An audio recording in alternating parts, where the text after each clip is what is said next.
Hi hello అందరికీ నమస్కారం. Welcome to Nellore రుచులు. ఈరోజైతే chicken leg piece pepper fry అయితే చూపిస్తున్నానండి. ఇదైతే చాలా టేస్టీగా ఉంటుంది. ఇది ఎలా చేయాలో ఇప్పుడు చూద్దాం. ముందుగా నీట్గా కడిగి పెట్టుకున్న లెగ్ పీస్ అయితే తీసుకోవాలి. ఇందులో టేస్ట్కి తగిన సాల్టు, 1 స్పూన్ పసుపు, 1 చెక్క నిమ్మరసం అయితే పిండి మొత్తం అంతా కూడా కలుపుతూ ముక్కకు పట్టేటట్లు కలిపి పక్కన పెట్టుకోవాలండి. ఇప్పుడైతే స్టవ్ వెలిగించి ప్యాన్ పెట్టి అందులో కొంచెం ఆయిల్ వేయాలి. ఇందులో ఒక 5 ఎండుమిర్చి వేసి ఫ్రై చేసుకోవాలి. ఇది కొంచెం రంగు మారిన తర్వాత ఒక మిక్సీ జార్లోకి అయితే తీసేసుకుందాం.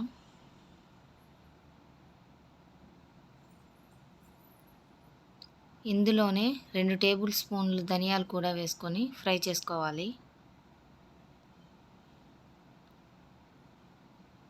కలర్ మారుతూ ఉన్నప్పుడు 2 యాలకులు, 3 లవంగాలు, ఒక చిన్న పట్ట వేసి వీటిని కూడా ఫ్రై చేసుకోవాలి.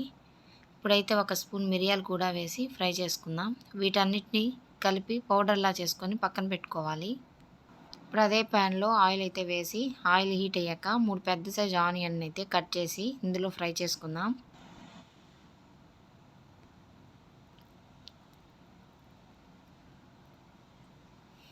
ఇలా ఫ్రై చేస్తూ గోల్డెన్ బ్రౌన్ వచ్చేంత వరకు ఈ ఆనియన్స్ అయితే ఫ్రై చేసుకోవాలి. నాకు 1 కేజీ చికెన్కి అయితే 5 ఎండుమిర్చి అయితే సరిపోయిందండి. మీరు కొంచెం ఎక్కువ తినే వాళ్ళైతే కారం ఇంకొక 2 ఎండుమిర్చి అయితే యాడ్ చేసుకోండి. ఇప్పుడైతే ఫ్లేవర్ కోసం కొంచెం కొత్తిమీర, కొంచెం పుదీనా వేసి ఇందులోనే ఫ్రై చేసుకుంటున్నానండి. ఇవి బాగా గోల్డెన్ బ్రౌన్ వచ్చేంత వరకు ఫ్రై చేసుకొని మిక్సీలో వేసి పేస్ట్లా చేసి పక్కన పెట్టుకోవాలి. ఇప్పుడు అదే ప్యాన్లో కొంచెం ఆయిల్ వేసి ఆయిల్ హీట్ అయ్యాక 2 టేబుల్ స్పూన్లు అల్లం వెల్లుల్లి పేస్ట్ అయితే వేసుకొని ఫ్రై చేసుకోవాలి. ఈ అల్లం వెల్లుల్లి పేస్టు పచ్చివాసన పోయేంత వరకు ఫ్రై చేసుకోవాలి.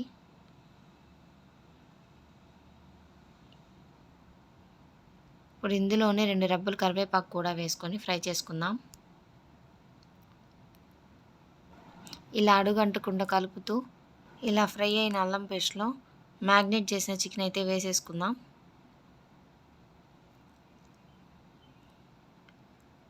ఈ చికెన్ అంతా కూడా ఈ అల్లం పేస్ట్ బాగా పట్టేటట్లు కలపాలి. ఇందులోనే మనం ముందుగా తయారు చేసి పెట్టుకున్న మసాలా పొడిని అయితే వేసేద్దాం. ఆనియన్ పేస్ట్ని కూడా వేసేద్దాం.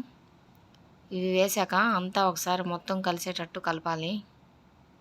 ఈ మసాలా అంతా కూడా ముక్కకు పట్టేటట్లు కలుపుతూ ఫ్రై అయితే చేసుకుందాం. ఇలా అంతా కలిసిన తర్వాత ఒక 5 మినిట్స్ సిమ్లో పెట్టి మూత అయితే పెట్టుకుందాం. ఇప్పుడైతే మూత తీసి చూద్దాం. మసాలా అంతా ముక్కకు పట్టినట్టుంది. ఇప్పుడైతే ఒక పెద్ద సైజు టమాటాని పేస్ట్లా చేసుకొని ఇందులో వేసుకోవాలి.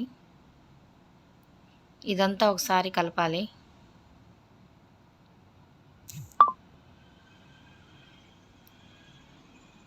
ఇలా కలిపిన తర్వాత ఒక చిన్న టీ గ్లాస్ నిండా వాటర్ అయితే ఇందులో పోసేద్దాం. ఇప్పుడైతే మొత్తం ఒకసారి కలుపుతూ ముక్కకి మసాలా అంతా పట్టేటట్లు చూడాలి. ఒక 15 మినిట్స్ అయితే సిమ్లో పెట్టి మూత పెట్టి అయితే ఈ లెగ్ పీసులను అయితే ఉడికించుకోవాలండి.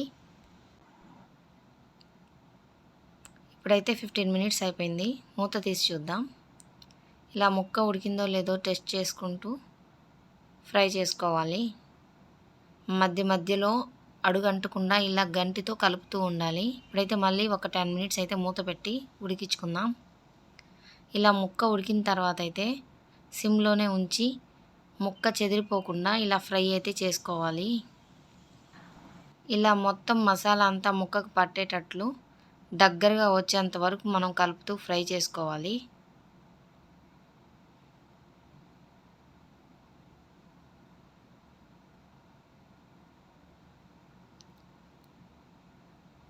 కలుపుతూనే ఉండాలి. అడుగైతే అంటకూడదు.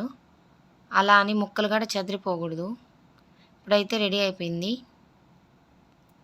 చివరిగా అయితే మనం కొంచెం కొత్తిమీర అయితే చల్లుకుందాం.